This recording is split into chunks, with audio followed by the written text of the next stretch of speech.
सुप्रभात बच्चों। गर्मियों के छुट्टियों के बाद एक बार फिर से तुम लोगों का हिंदी कक्षा में स्वागत है। आज हम पढ़ेंगे पार्ट 4,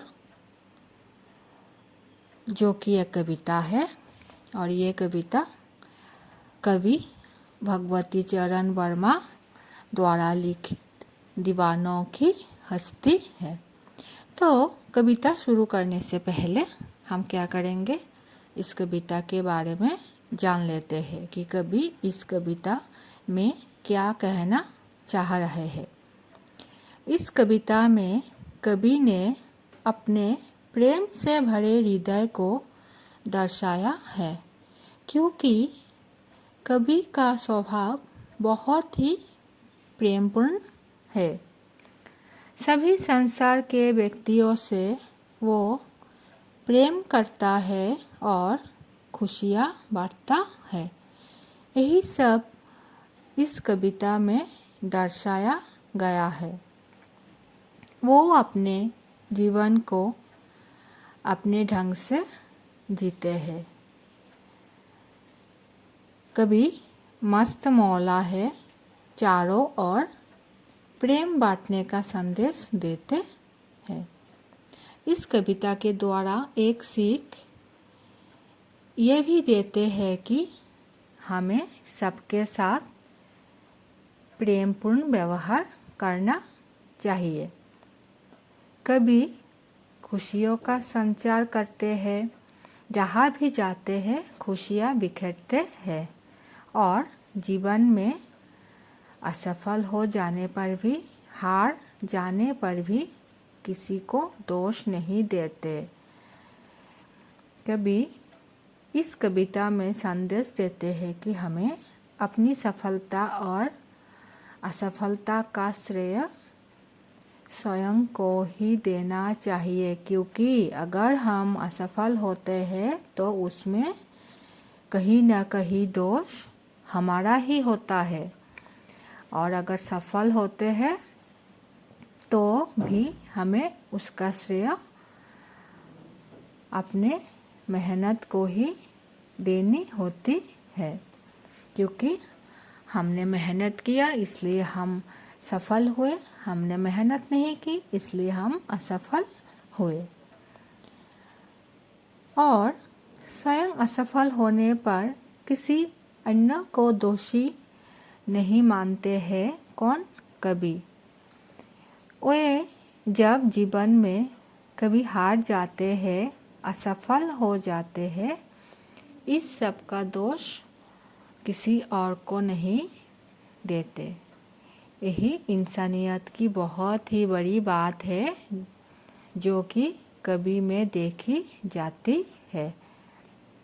तो अब हम क्या करेंगे, पाठ को पढ़ेंगे और इसको समझने की कोशिश करेंगे। दीवानों की हस्ती। हम दीवानों की क्या हस्ती है, आज यहाँ कल वहाँ चले। मस्ती का आलम साथ चला, हम धूल उड़ाते जहाँ चले। आए बनकर उल्लास अभी, आंसू बनकर वो चले अभी। सब कहते ही रह गए, अरे तुम कैसे आए, कहाँ चले। तो इतने तक का हम सार समझेंगे, और सार समझने से पहले हम कुछ अर्थ जानेंगे। बच्चों, मैं पहले कुछ शब्दों का अर्थ बता रही हूँ ताकि सार समझने में हमें आसानी हो। दीवानों शब्द का अर्थ है अपनी मस्ती में रहने वाले।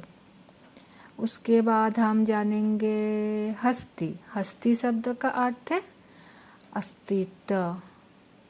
फिर हम कौन से शब्द का अर्थ जानेंगे, मस्ती। मस्ती शब्द का अर्थ क्या है, मौज।